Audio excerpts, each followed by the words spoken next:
Hello and welcome to the Everything is Black and White podcast. It's time for episode 17 of Just Take 3 with me, Andrew Musgrove, and Me, Sam Mulliner from a very snowy Midlands. yeah, we were meant to get all the snow this week and we got absolutely none of it. I mean, those on the coast got a little bit of it, but I'm in the depths of Northumberland and I was fully expecting a hefty bit of snow and there was not even a little bit of it. It was quite frosty, but We got a good dump, as it was, Monday night and Tuesday night. It is slow. It's quite sunny today, actually, so it is starting to melt away now. But yeah, it's been a bit chilly. Yeah, you've got that log burner going, haven't you? I have indeed. Yes. Yeah, we're going to be showing our age here because we could just spend the next 10 minutes talking about how great fires and log burners are in a house. But now is the time to light it. Oh, would you look at this? For those listening, Sam has got up and he's turned the camera around to show everyone who's watching on YouTube. Little fan on top of there as well. You can't beat it. There's just nothing like a wood fire. It's just so much better. I mean, it's not as cheap as it used to be because obviously supply and demand since the old gas prices. But yeah, still you can't beat it. Have I told you the story about what my mum and dad did for our wedding presents for me and my wife? Yes, and I then asked if your dad can sort me out with some logs, which I'm still awaiting an answer from Musgrove Senior. It was quite the knock at the door when a big dumper truck turned up on my driveway and literally just went meh and just dropped off. I don't even know how many logs there were. I'm still using the same amount of logs. I've been married for 2 years. Yeah, yes, please. Yeah, that would be a dream come true. Yeah, it was quite the wedding present from my parents. But yes, episode 17 of Just Take 3. We're racing through it here. Last week's episode on left backs has gone down rather well, and it was quite topical because Lewis Hall was turning out for England. I also think it created a little bit of debate. We maybe missed out a couple of names that others had on their list. This one, again, I think will create a bit of conversation. It will be one that people will agree with, get ready to throw things at the screen or... Yeah, I mean, we're really... This one was my idea, and I don't think it was overly well thought out because I'm just going to be inviting pelters for the two of us in comments. Maybe between us as well, because I feel like some of our...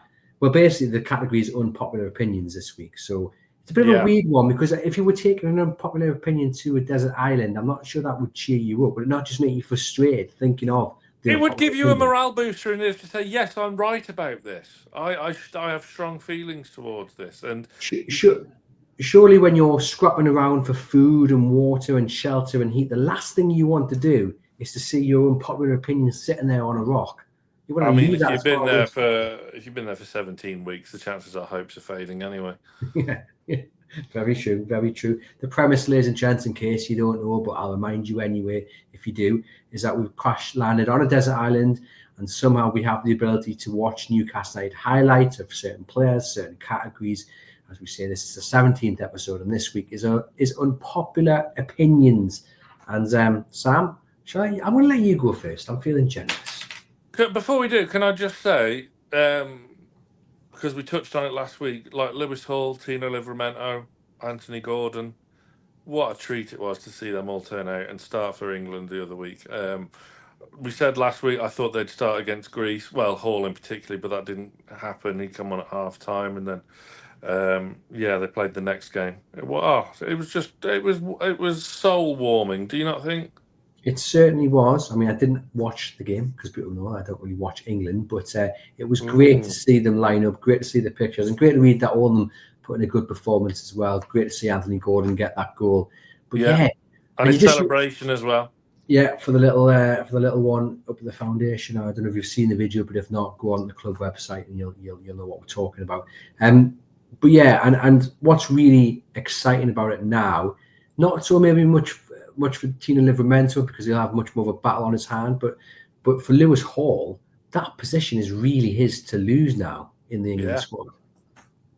Yeah, it is. It is with Luke. I mean, if he can stay fit, which he's had no real major injury quibbles so far, touch wood. But yeah, with Luke Shaw's obvious injury and fitness concerns that he's had for years now. there's a real opportunity. Chilwell doesn't seem to be rated anymore by club or country, and there's not a lot of options out there. But you know, fair play to him. I like the story that he's had to kind of take a step back for two strides forward. It would seem so. Yeah, it's good. It was very satisfying to watch. Livramento did well. Hall 2 caps, 2 very good performances, and Gordon getting his first goal as well, who's also making that left wing position his own. Yeah, absolutely perfect. Now all we need is all three of them to round it off by playing in a cup final for Newcastle this season and helping them win the first trophy since 1969. It's going to happen, isn't it? No. I actually want you to say no, because every time you say no, it actually happens. I tell you what, we are definitely not going to win the Carabao Cup this season. Ladies and gents who are listening, he is winking into. And the Chronicle will not sort me out a press pass for the final. Mate, you'll have to get ahead of me in the queue first off. But yes, that would be the perfect way to end what has been so far a great season for those three. Back to today's episode then. You going first? Yeah, I was delaying the inevitable because now we're going to get pelters for the next, however long. My first unpopular opinion, and all three are pretty similar actually, era-wise. Which one to start with? I think I'll ease in. So my first one, Danny Simpson was better than Mathieu Debuchy. Oof, that is quite the unpopular opinion. I don't think Debuchy was not an improvement on Simpson whatsoever. I think he was one of the most underrated players we had. And I thought he was the unsung hero of that season. We finished 5th. He was very, very good in the Championship. Kind of lost his place on the first season back to James Perch, who had a horrific start to his Newcastle career before he became a cult hero. Won his place back and never looked back up until the signing of Debuchy, who for me was very disappointing. Do you think he was signed, Mathieu Debuchy, because he was Johan Cabay's Bezimara? Yeah. Simple as that? Yeah, and it was part of the whole French Revolution thing. If you were French, you more or less had half a foot in the door at that point. But look, between the two of them, one of them went on to be a mediocre defender for a top 4 team at that time. The other won the Premier League. Danny Simpson won the Premier League, and Debuchy was subpar for Arsenal, I believe. I guess, probably Danny Simpson's not helped by the fact that Debuchy, was a Frenchman, and maybe foreign signings get looked upon a little bit more excited than our homegrown players, which is totally wrong. He went off to Arsenal, did Mathieu Debuchy, and had a horrid time of it. 13 appearances. What happened there? He was crap. Like you say, you made a good point there, because he was French. If he was called, instead of Mathieu Debuchy, he was called Matt Derby. Hang on, there was a striker similar called Derbyshire, wasn't there? Okay. Matt Davis, that we signed from West Ham or whatever. Would he have been anything special and kind of hyped up to be a brilliant right back? Probably not. But because it's Mathieu Debuchy, who was best pals with the dreamboat Johan Cabaye, who we were desperately trying to keep hold of, and ultimately failed. He was highly sought after and got his big move. I think he used us as a stepping stone. He just never did it for me. Well, there you go. I can't ever remember being overly impressed with Danny Simpson. I remember correctly, I was probably quite critical of him during his time at Newcastle United. Yes, he went on to win Premier League with Leicester. Maybe looking back, I was a little bit harsh. I do remember being particularly excited about Mathieu Debuchy coming into the team, and I don't remember ever looking back and thinking he was bang average. Maybe history hasn't been kind to him in your eyes, but I can't ever remember looking back thinking, he wasn't worth the $5.5 million they paid for him. Yes, but that's at a time where transfer fees are nowhere near as inflated as what they are now. So let's not get too carried away. I mean, Danny Simpson was more or less a free transfer. Initially came in on loan, didn't he? And was one of our only, he might have been our only signing that summer, because it was such a mess of a summer. Obviously, the whole Leighton Orient fiasco and everyone then packing up and going, with the question marks surrounding who the manager was going to be. Chris Hughton was still only in temporary charge at that time. I think he was the only signing. I mean, please correct me if I'm wrong in the comments, but I know we reinvested in January and got the likes of Routledge, and I know we had a couple of loan players later on come in, because there used to be a loan deadline which was later in the Championship, didn't there? So that's when we signed Van Harnholt, Kizanishvili, One Size, and a couple of others. So yeah, I think I've got it here. So in the summer, Peter Lovenkrands was the only arrival. Came in. He re-signed. He was already there. Well, yeah, but he came back in as a free, and then Simpson came in. Well, Simpson was a permanent signing, made it permanent in the January. He did obviously come in on loan that summer, as did the Blackburn Rovers defender Krishishvili. Kizanishvili. There we go. Martin Harewood in September as well came in. But yeah, in terms of permanent signings, cash signings, making him permanent in January for 750,000. Wayne Routledge and then Mike Williamson as well. Leon Best as well, who never played. Never played? No, he didn't. He keep driving. Not that season. He was signed, but never played until obviously the season after, where he got his hat trick. But yeah, Simpson was no frills. The goal line clearances he made was ridiculous. So many, especially in that fifth place season. He was always up there in the kind of Opta stats of being like the top right back in the league that season, but was overlooked. You had the likes of Michael Richards coming through at City, which was their first title-winning season that year. Yeah, I thought he was underrated, undervalued, and I don't think Debussy was all right. Maybe we did need a slightly better upgrade if we were going to compete in Europe on a consistent basis, which obviously was never the case. But I don't think Debussy was the answer, as we saw with what the two of them achieved later on in their careers. There we go. I mean, he played 37 times that season in the league, obviously out of 46 games, so he was a mainstay in that Newcastle United side. Did go on to play quite regularly the 2 seasons after in the Premier League before he went off to QPR, and then obviously went off to Leicester, where he played 113 times in the league and then obviously won the Premier League with the Foxes. Okay, well, let us know in the comments what you think about that. Clearly, if we do a Just Take 3 right back episode, then Matthew Debussy is not getting on the list. No, Sam was picking. No, there we go. Right, well, my first. I don't know whether just to dive straight in and just go for it, really. So I set the bar. This one's not going to go down well at all. Are we about to have an argument? Potentially.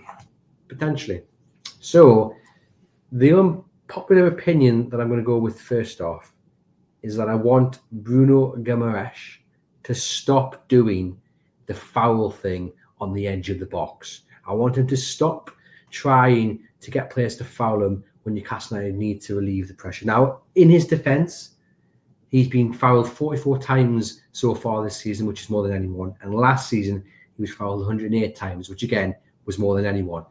But sitting there watching him do it, it makes my heart flutter, not in a good way. Because at the moment, he's getting away with it. But there have been several instances where you look to your mate and go, that was never a foul. The referee gives it and he gets away with it. And when it works, it's superb. But he's going to get found out soon enough and he's going to get caught. And even if he just gets caught 3 or 4 times a season, one of them will lead to a goal and it might be in a very important game. I don't like it.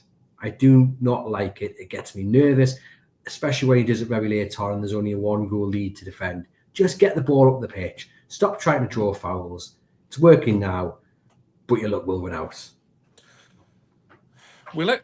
I mean, is it not luck, though, if it's just a foul? Isn't that just intelligent play? I mean, you can argue that, and yes, I can see the point. But No, because some of the fouls he wins aren't fouls. Like if it was the other way around, we'd be screaming at the referee not to be given that. I do think some of them he's been very fortunate to win the fouls. And I just think when you're in that area, like just outside the box, like is it really worth the risk? Look, he's very clever at doing it, and I applaud what's the right word? Give me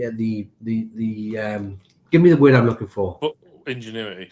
There we go. Intelligence, footballing, a great footballing brain. Just if there's nothing on, what's the alternative? Just get the ball in a touch, man. Hoy it out and lose possession. I agree, not ideal, but also I think like it only takes one referee to say, "I show that, get up, man," and they get the ball and go and score. And then people will be sitting here saying, "Oh, Bruno, man, he's lost the ball on the edge of the box." Okay, well, the solution is don't do it. Stop it. Just be a bit more. Well, could you imagine if Sean Longstaff did it? My word. But that is a point. If Sean Longstaff was doing that, and even if it was working for Sean, he'd be getting grief for it. He would be. It's a side point, but he would be. Yeah, he would, but that's a different matter, really. I just see it as intelligent play. If it was a striker doing it up the opposite end of the pitch, kind of buying a foul. I see it as a gamble and a risk. I don't know. I'm not a gambler. I don't like the risk. It makes us nervous. It really, really does. And I totally accept that people will be watching this and listening to this saying, get over yourself, Andrew. Bruno's mint. He does it very well. It's fine. It's fine until it's not fine. I often do sit there thinking, that referee, he's got to thank that referee at the end of the game because that was most certainly not a foul. But hey, if it works, it works, I guess, is the argument against my point. Yeah, I've never thought of it like that. I've always thought of it as just football intelligence and having the wherewithal to appreciate that there's nothing on. I'm not going to smash it 60 yards down the pitch to invite pressure again. We can actually, go down, invite the contact, and then, we still retain possession and can reset and build from the back again. I don't. I've never noticed the point you're making, to be honest. Or I get that it might be nervous at some point, but then do you remember when he first signed and he used to do things like in and around our own box that we weren't used to watching? We were used to trying to smash it clear and getting 10 men behind the ball again. But he would have the nous and, more importantly, the ability to kind of get out of trouble on his own, play it out, beat a man and play it out, and kickstart a counter attack. But yeah, there were times where you think, "Oh my God, what's he doing? Why just get rid?" And then you think, "Oh, this guy's good." I love him. He can't do much wrong. I mean, he's not completely infallible. I will take that. There may be one time where you say it might happen where we can see the goal from it, but I don't know. It's never been an issue for me. Well, there you go. That's why it's a perfect pick for this category, isn't it? Yeah. Short, not entirely sweet. I'm definitely going to get penalties for it, but I'm ready for it. And it's a genuine. I haven't picked it because I know it's unpopular. I've picked it because it is something that I mention every game on the chat next to me. As soon as Bruno's got the ball in that position, he knows exactly what I'm going to say. Thankfully, it hasn't cost Newcastle yet. It's worked in their favour. It's brilliant to see when it does work. Yes, it's intelligent, but on the other hand, it is a massive gamble and a massive risk. I just don't like it. Maybe I'm just So you say it to the guy that you sit next to in the stadium every time this happens? Pretty much. Well, not. Okay. God, that chap who's been on hold to the box office trying to get his seat switched for. But you know what I mean. Not every time, but if he goes down and wins a foul, I'm like, he's a bit fortunate there.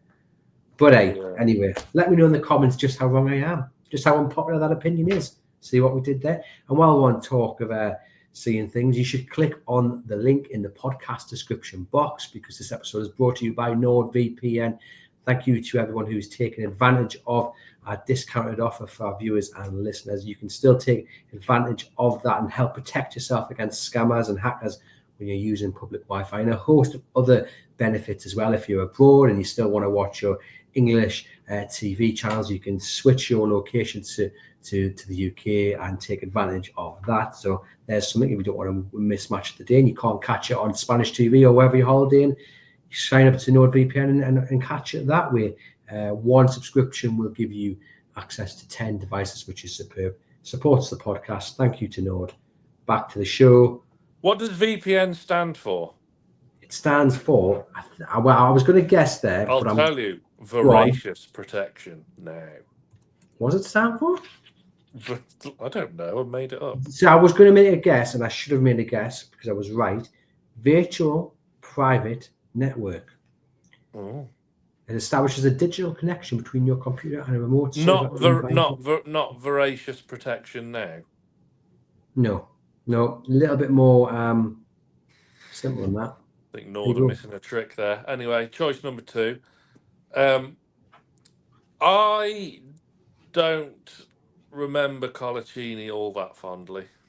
Ooh. Well, it's first season not, but after that, I am not wistful regarding Coloccini. Do I partake in the Coloccini song when it's sung in the away end? Of course I do. I'm only human.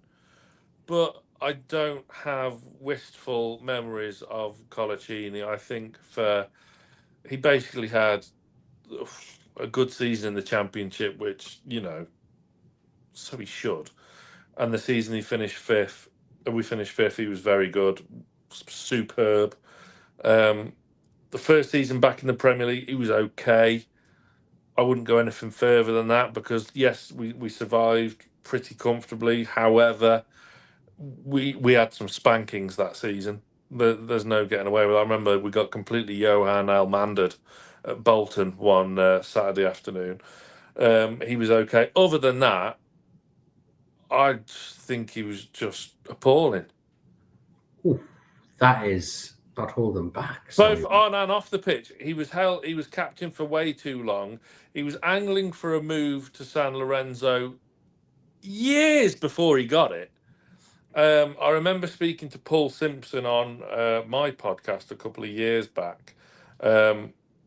Coloccini had no interest. And look, whatever you think of the Steve McLaren era, I worst manager of my lifetime, Steve McLaren. And but Paul Simpson, genuine guy, was really, really honest with myself and Johnny. You can listen to it now on the Greenwood and Mulliner Show podcast feed. Coloccini had no interest in playing for Newcastle, wanted to leave, but then signs a new contract at Newcastle. That's just football. But no, he wanted to leave and was like near enough refusing to play. But then goes on and signs a new contract. In the opinion of Paul Simpson, just to get that in there.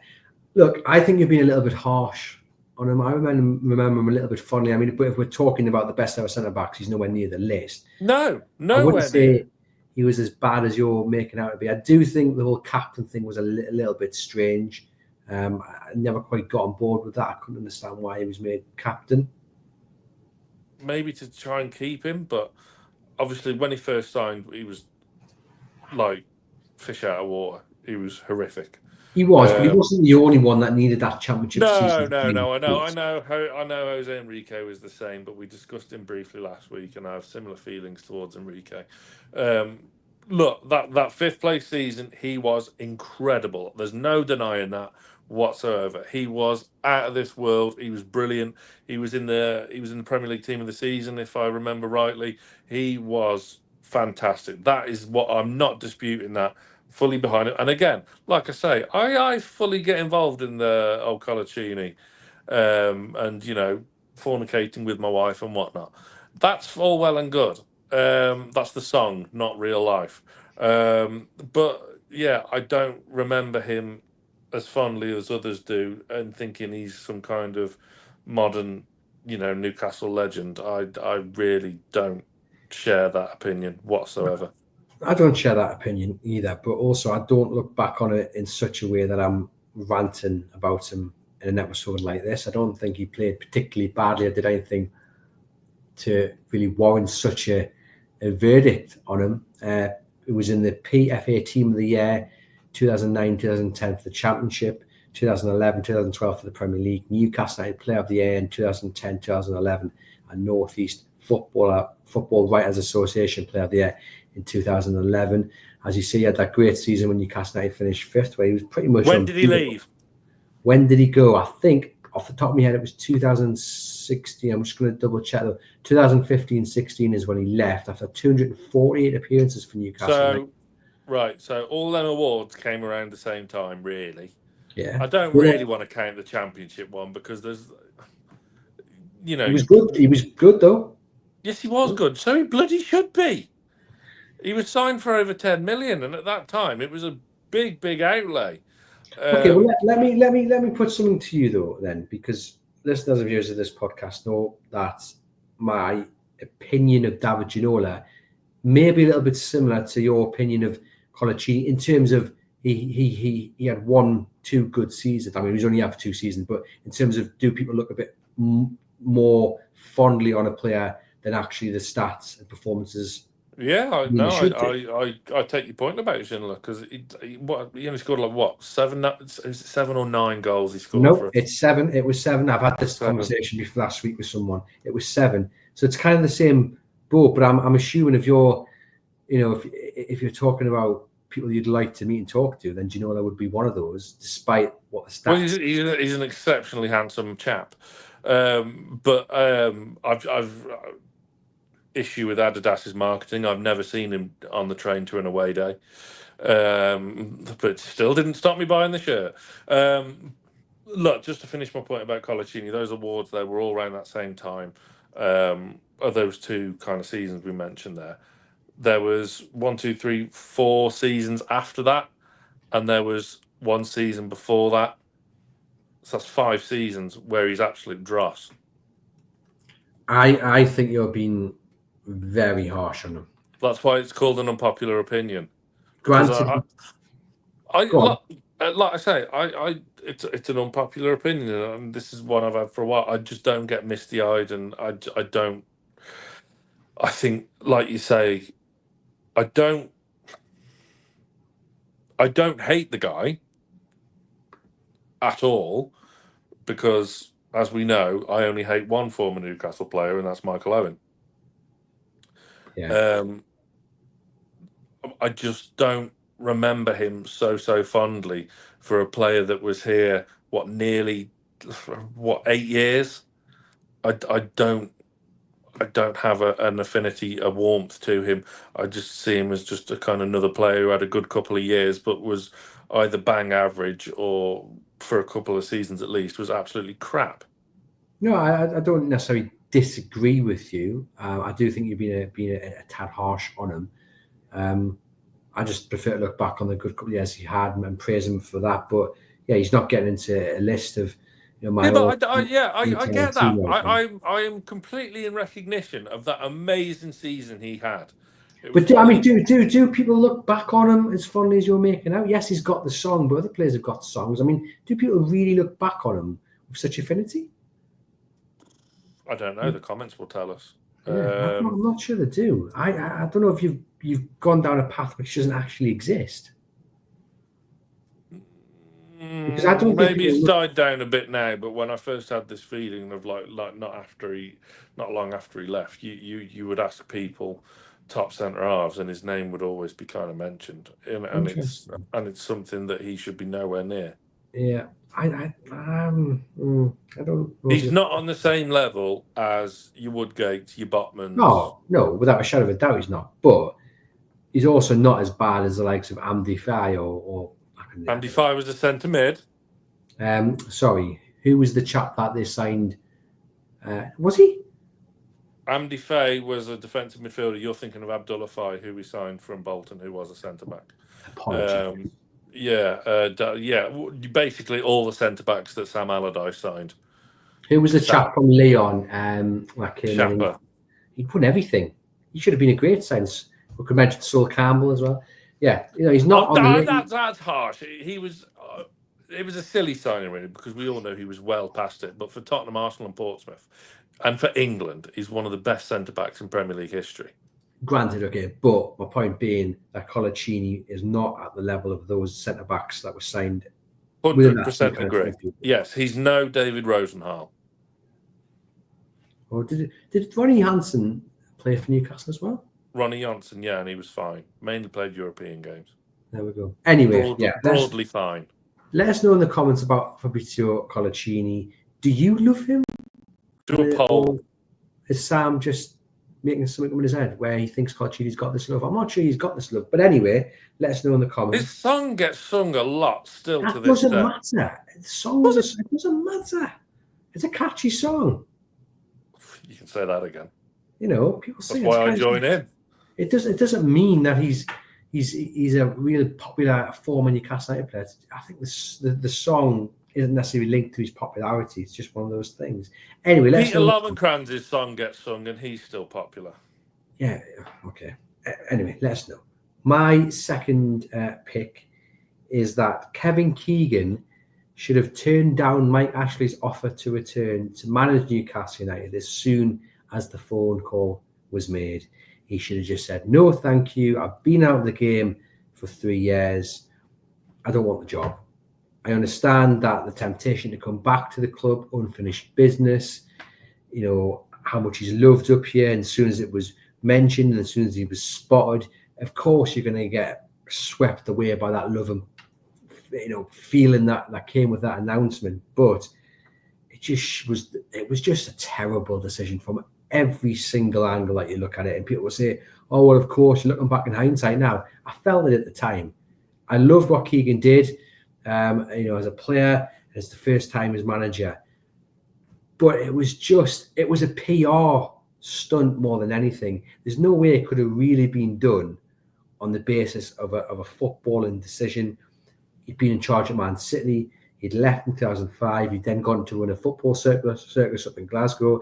He'd been linked to the job in Mike Ashley's first summer, and he'd said something along the lines of, my life's gone in a different direction. Basically, I don't think I'll ever manage again. Fast forward 6 months, he's in charge. Sam Allardyce is gone. He rocks up at the game against Stoke in the FA Cup and they win 4-0, I think it was. And I was there that night. He's given the job. It was just a bad decision, and Keegan should have, in my opinion, just turned it down, because it was always going to end badly in my view. And look, he went 8 games without a win, got eliminated out of the FA Cup, lost 5 of those league games, did eventually find some form between March and April, 7 games, won 4 of them, finished 12th, but then obviously he left after 3 games of the new season because of Dennis Wise and transfers and what have you. But I just always felt it was always going to end badly, and I think it's a real shame actually that, you know, Keegan didn't just say no to it and just kind of protected that original legacy that he left, that he built. And look, it's not been too tarnished because the reasons for leaving were not his fault. You know, he was promised things and it didn't happen. But, you know, you mentioned Keegan Newcastle, and obviously we primarily talk about the entertainers, but that side's always going to come into the conversation eventually. And you look back at it with regret, but I just think he should have just said, no, thanks for the offer. Bye-bye. Are you not saying all this with the benefit of hindsight, though? No. I felt it at the time. So you wanted Gerard Houllier, who was the other guy. There was Didier Deschamps. There was Harry. I think I've read now. I know, and you look again. You can he turned it down. That's irrelevant. He turned it down. I think. I think it was between, if I remember rightly, it was between Keegan and Gerard Houllier. Deschamps as well was another one considered. I don't think that ever was I have just read the report. Sorry to do my research, because you know that's what I do, and I can read it back to you right now. Yeah, on the BBC. I'm genuinely interested. Gerard Houllier and Didier Deschamps were linked with the job in the last 2 days, but the club turned to Keegan. Allardyce gone. There was daily speculation about his possible replacement, with Harry Redknapp quickly emerging as the favourite to take over. The Portsmouth chief eventually turned down the chance to move to St James's, leading to rumours that Houllier and the Shonts and Mark Hughes could all be tempted. Instead, Alan Shearer, of course, as well, was another option. So by the sounds of that report, Keegan was not necessarily top of the list. I think Redknapp was. Yeah. And I remember Hughes being linked. I remember O'Neill being linked. I didn't quite remember Deschamps and Houllier being linked. Interesting though. But again, my point being, I think he should have just turned it down. And it's not in hindsight. I felt it at the time. It's like when they appointed Shearer on April Fool's Day. Oh yeah, but by that time though, just the S had hit the F though, hadn't it? So nothing was off the table then. That was just, it was already a circus. With Keegan, yeah, I completely take your argument, but look, we're an emotional. I think we're an emotionally driven fan base, and Ashley clearly wanted to take advantage of that. Right, but look, that it was the greatest PR thing done in the world, and had it worked, it would have been brilliant. But well, it did work for a while. Keegan was good when he first came back, and you know. Well, no, not. Well, no, it took 8 games to get a win, so it didn't exactly hit the ground running. Yes, but neither did Eddie Howe. No, but we're not talking about it. We're talking about. Yeah, but don't use that point against me when I have stats that can back it up. Keegan stabilised the ship eventually, didn't he? But it was the whole, as you know, Ashley's and his minions, the like you mentioned, Dennis Wise of this world, and Jeff Vetra, and was it Tony Jimenez? God, yeah, I've deleted those names from my mind palace. But yeah, that and the signing of those 2 cretins who never pretty much kicked a ball for us. It was just, yeah, it was stupid. But I think with the benefit of hindsight, you can say unequivocally, Keegan should have ran for the hills or stayed in Glasgow with what he was doing with his football schools, whatever. Yeah, Redknapp was never going to be a viable option. I don't know. At the time, I think we all really wanted Keegan back. We got swept along in the romance of it. I mean, 20,000 tickets were sold on that day that he was announced that he was coming back, and yeah, page of the Chronicle was King Kev returns, and people wearing King Kev crowns and all that. Oh, it was a great night. Kickoff was delayed 15 minutes. Yeah. From a PR point of view, it was an absolute masterstroke, and had it worked, it would have been absolutely brilliant. But I always felt, again, it was built on that romance, and it was built on that emotion, which is the equivalent to building a house on quicksand. You know, it's always just gonna collapse. Yeah. And yeah, you know, and I think for Keegan to go from what he said in the summer and then to change his mind. And look, I don't blame him on one hand. Unfinished business, the emotion of coming back to Newcastle, you know, a true legend. And I'm not defending in any way what happened when he got here and how it ended. You know, he was treated so badly. And then afterwards as well, I feel like he couldn't come back to St James's Park. You know, I am not in any way defending that at all. It was not his fault. I just think he should have put a stop to it from the word go and just said, thank you for the offer, but it's not for me. I think you'd have had more of a point if you were making the argument for Alan Shearer rather than Kevin Keegan. Because Shearer would have seen all this happen and then goes on to take the job as well in an impossible circumstance. And I maintain to this day, I wish Alan had took another job.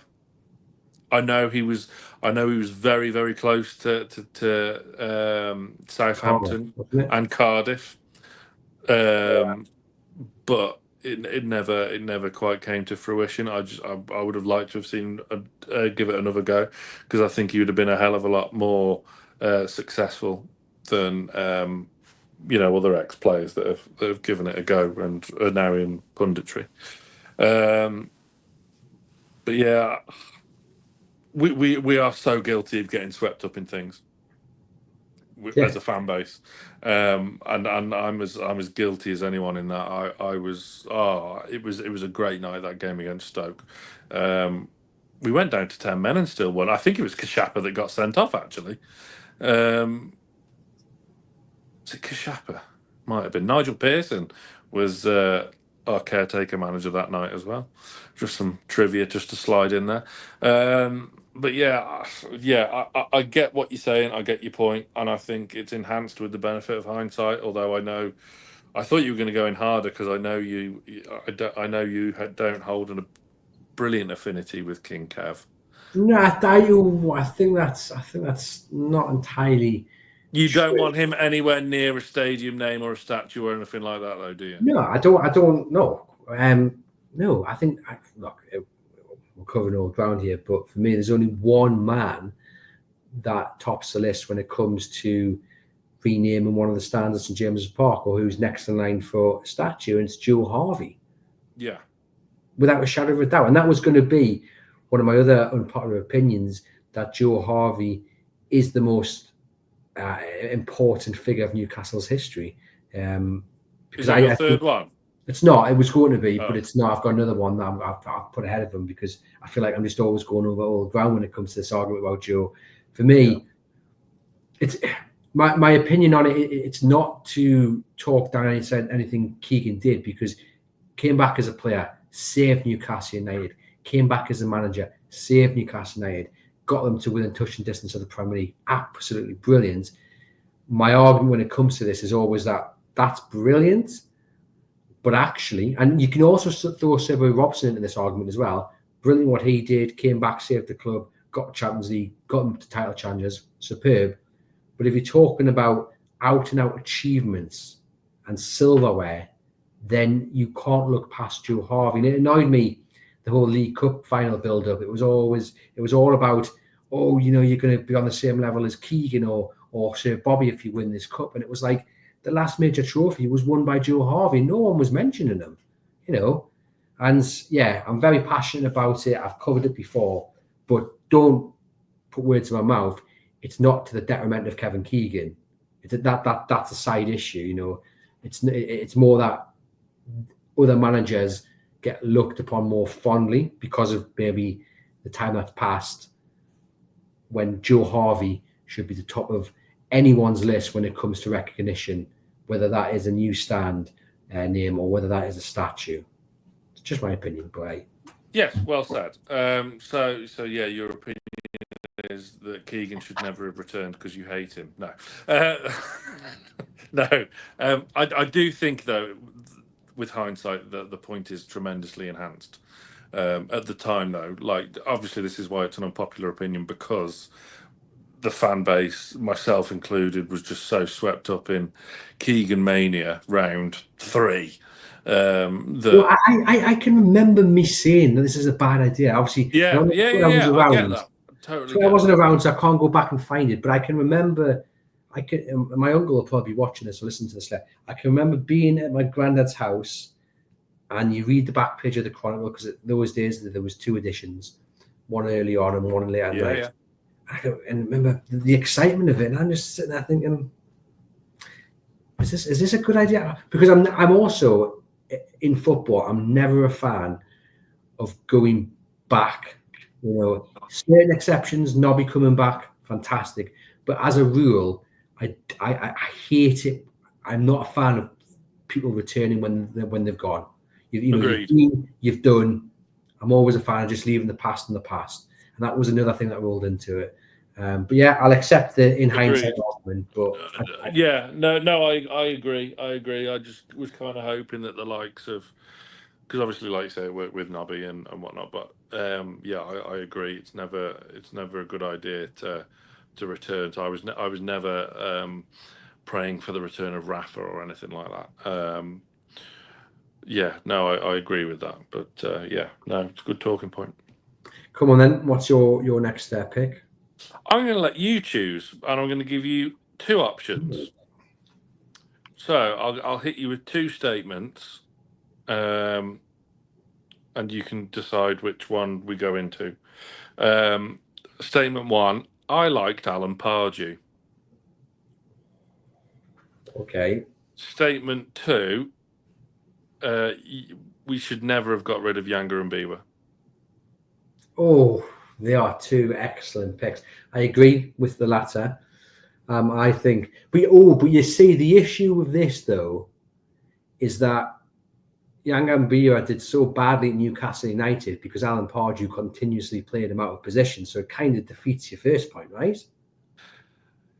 Oh yeah. The first point is so like, yeah. I'm so like, what's the word?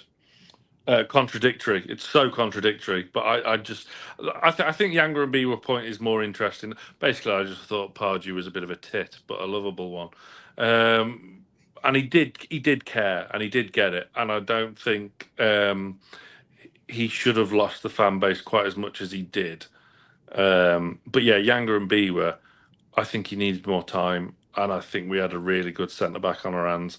And the fact that we loaned him out to a team that were in the Champions League, I just find that so laughable and just the epitome of just that regime. Yeah, I thought it was a great signing. He'd won. Oh, the I league thought it with was. I Montpellier. thought it was a tremendous coup. Yeah, it was, but he wasn't helped by the fact he was played out of position by Alan Pardew. And I think the Alan Pardew point is quite interesting because I look back now, and actually I look back much more fondly on what he did, and actually on him. I think he's quite decent on Talk Sport when he talks, and he talks really well about Newcastle as well. Always, despite at the everything, time, though, he always does. At the time, though, yeah, I despised him. I just could never get on board with him. Even that fifth place season, I still just there was just something about him that I just could not get on board with. Obviously, the way it ended with Chris Hughton, that didn't start off very well at all. And then Agreed. Yeah, this is nothing to do with Chris Hughton. Though. I love Chris Hughton. I was apoplectic with rage when he was sacked. Yeah, yeah. There were obviously brilliant moments under Alan Pardew, but I don't know. He wasn't helped by the fact, obviously, the ill feeling towards Mike Ashley. But I also felt he got ahead of himself sometimes. You know, there were the links to the Tottenham job and what have you, and that got to him, and he allowed himself to think he'd done a bit better than maybe he had done. And he backed himself. There's no question about that. I mean, you know, if he was chocolate, he'd lick himself in the mirror. He definitely would. He was a proper lad, but I thought that was part of his charm in a way. He was like a lovable idiot at times, pushing the linesman. But even at the time, like, so you're saying that at that time you thought this. Your opinion hasn't changed. Yes. I was on board. I was a bit gutted to see him go. Not angry. I was angry when Houghton was sacked. Really angry. I thought that was a disgrace because he deserved so much time and for what he achieved with us, and he saved us. You're on about Keegan saving Newcastle and whatnot. Chris Hughton bloody well saved us because it would have been very, very easy, as we spoke about there. The only two proper signings that summer were the signing of Lovenkrands and Danny Simpson. It would have been so easy for us to turn out like Leeds or Sunderland or Wolves or Southampton and just go straight down to League One. It would have been so easy for us to have done that. Chris Hughton bloody well deserves the world, in my opinion, for the job he did. But with Pardew, I just thought he was always a bit harshly treated. I don't think he was, like I say, he did get carried away with himself, but I don't. It was neither one or the other. There was no middle ground, which is probably where he was at. And look what happened when he left. He left us in 8th place around just after Christmas time. I think we only won 2 more games the entire season. I mean, granted. I mean, look, I had 20 quid at 33 to 1 on John Carver, next manager. I was chuffed to. Yeah, I was a happy chap when that payout came, but yeah, I was. I thought it was a shame more than anything, especially leaving us to go to bloody Palace. I mean, I know he played for him and he had that relationship to him, but it's hardly a step up, is it? Well, for him, it was probably one of the jobs he'd always wanted, I guess, and he's probably going there knowing that he'd be loved a lot more than he was at Newcastle United. Yeah, I don't know.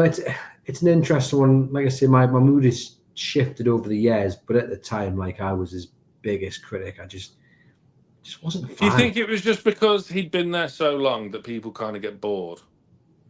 No, I don't think it was that. I think right from the off, just every situation, every bit of his arrival and then what went after, it just was not helped. You know, rightly or wrongly, he was painted as Mike Ashley's man. Whoever came in would have been there. Yeah, I know, and exactly that's what I'm saying. You know, whether it's right or whether it's wrong, you always, I think, as a fan, you always felt that.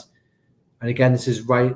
This is probably not the correct assumption, but as a fan at the time, you always felt that if it was a choice of standing up for the fans in the club or standing up for Mike Ashley, you'd know which side you'd be on. And again, that's probably the wrong assumption, but that's how it felt at the time. Yeah, I think it is. But I think he was just happy in his work and wanted to not rock the boat too much. Oh, your postman's coming. Your postman's coming. Oh, there we go. Yeah. Live scenes here. Do you want me to open my mail? No. I think Pardew, and this goes on because he tremendously lost the fan base. He completely spectacularly lost it and still remained there for a long, long time after he'd lost it. And yet still talks about Newcastle in such glowing terms. Never, ever badmouths the supporters, the club, the city, nothing. I think he's his heart or maybe his ego just let him rule a bit far sometimes, because he did tremendously stupid things like pushing the linesman, like headbutting. Well, I say headbutting, but you know that incident at Hull. But yeah, there's just I just didn't dislike him. But to a point about Younger and Beaver, I always remember when Manchester United signed Vidic and Evra in the January, and they'd both had really, really poor starts to their Manchester United careers, and they were on about selling them in that summer after both of them being there for 6 months. And Alex Ferguson said, no, we're keeping the faith. And look, they're both considered Premier League legends now. And Vidic is always in the conversation to greatest Premier League centre-backs. I just think Pardew should have had a bit more faith in Younger and Beaver, because there was no doubt in his ability. And he went and performed for Roma in the Champions League whilst we were at the bottom fighting stuff out. But yeah, there you go. I told you it was a tremendously contradictory point, because yes, I'm defending Pardew here, but yes, I fully accept, let's not get carried away before you type crass things about me in the comments. I fully accept he had an abundance of flaws, but you know, I'd rather Pardew than Steve McLaren, Steve Bruce, Ruud Gullit. Yeah, it was fun. It was fun, if nothing else. My third pick is that I want the derby back.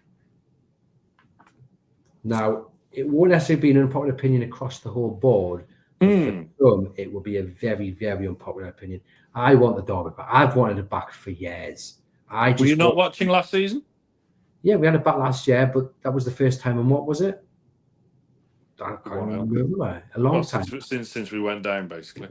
I want them back. I want them back in the Premier League, and I want to be facing them every single season, because you can rest on results that have gone by, and you know they do that.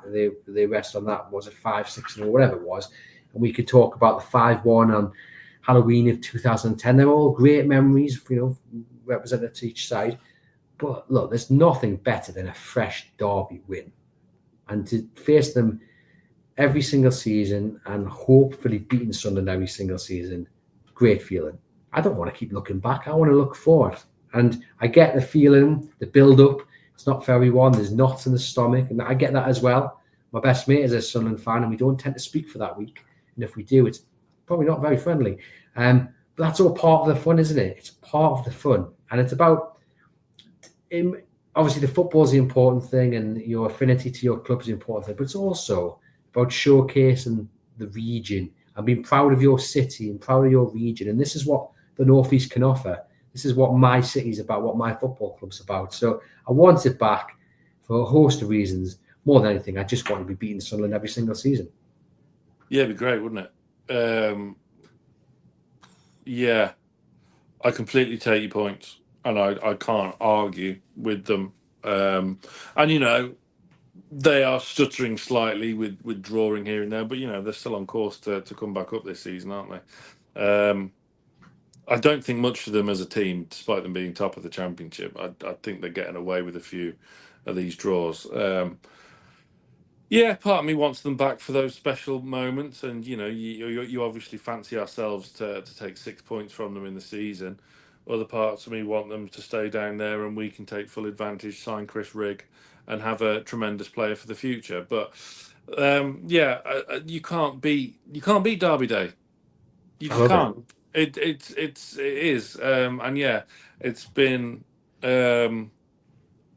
It's been a long time coming. Yes, we had a taster last season. I don't think there was ever really much doubt about what way the result was going to go, in all seriousness. But yeah, them being back in the Premier League, yeah, it would be. It would be. I see people saying, "Oh, no, I want them to stay down there as long as possible." I don't want that. They've done that. They've fallen down the leagues. We've had a joy at it. Oh, it's so funny. Two series of the documentary about it as well. Yeah. It's hilarious. But let's get them back on the Premier League now. And let's just thrash it out. Every single season. Let's get this fixture done, and hopefully they pick up all 6 points. And I get when you lose, it's horrendous. I remember sitting 2 rows away from the away end. It's at James's Park for the Canio's knee slide. Oh. And it was awful. It was awful. And I was like 4 seats away from the kind of the black banner that separates the end and the home. Yeah. You obviously got coppers down inside. And mate, it was just thinking about it. But I also you mentioned the 5-1. Yeah, I was there that day. I was in the Gallagate that day. We haven't beaten them at home since. So you get both. You get that was 2010. Yeah. So that's exactly what I mean. We want them here to James's Park next season. We want to beat them. That's what it's all about. I'm just ready for them to be back in the Premier League and to be facing. I mean, the one in January, the FA Cup. I was at the press box. I mean, it was a great day from a journalist point of view. I was at St James's Park. The queues for the buses, great to see so much like excitement, but also dread. Over at the Stadium Light, fans getting put into the stands, seeing the players. It was a military operation. It was brilliantly run, by the way. The police and the authorities deserve huge praise for it. Brilliantly run. Players, and I was there. I was the one who got Man Stable coming off the coach, and it was stuff like that. Brilliant from a journalist's point of view. Go at the press box, and my friend that I was talking about there texts, say, "Oh, where are you? I'm just sitting down from you." I go down. We get a quick picture together before the game kicks off, and as he walks away, he holds his fingers up to. It must have been a 7, right? Because we lost 6 in a row. Yes. Yeah. So he holds his fingers up at a 7. That's the last time I saw him that day. And obviously, you should have held one finger back up. Yeah, I should have done. And which one? But you know what? It's little things like that. And, obviously, if we'd lost, it would have been horrible for a couple of days. But you're back and you can kind of, laugh at it in many ways. I'm sure he regrets doing that. But for me, I miss it so much. I really do. I miss everything about it. The knots in the stomach, the dread, the excitement, the joy, the elation. And even when you get beat in many ways, it's kind of like, okay, right, we've got them again in 4 months' time. Let's get them again. Oh yeah, absolutely. I mean, look, I'm not going to obviously not being from the area, but it's still your club's main rivals, and obviously going to derbies as well. Full well what it means, and it is everything. That day of the 5-1 was right up there with one of the best days of my life. What a day it was. And again, that was tremendously run as well. I didn't see a Sunderland fan all day. And I was in the upper Gallowgate, so you can barely see the away end anyway. I always remember Justin Lockwood coming on the pitch at half time as well. And he was giving it some to the away support at half time. What a dude. But yeah, I can't really argue with the way you've put that forward, to be fair. Like you say, they have been down there long enough. And yeah, the documentary's just comedy gold. Both series just absolutely so funny. I mean, you wouldn't want that happening to your own football club, but we had it a bit similar. People would have been laughing at us had we made a documentary in the Ashley era. There's no doubt about it. But yeah, those occasions are what football's all about, really. I can't disagree. There we go. So not an unpopular opinion between me and Sam, but maybe for some of you watching and listening, a very unpopular opinion. Let us know in the comments, do you want to have Sunderland in the Premier League and the Derby days back? Which one's my third one? Pardew or Younger and Biwa? Pardew. Yeah, I thought you would. Pardew, because the Younger and Biwa one rests on Pardew messing it up for us, so it's got to be Pardew. Yeah, I know. Like I say, I know Pardew has his flaws, and yet you love him. There you go. Well, let us know in the comments about Sam's third pick as well. Which one would you be choosing? Have you mellowed on good old Alan Pardew? What did you think of him at the time? This has been episode 17 of Just Take 3 with me, Andrew Musgrove, and him, Sam Mulliner. Thank you very much for watching. Give the video a thumbs up. Head over to chroniclelive.co.uk for all the latest Newcastle United news. And for myself and Sam, we'll see you guys next week.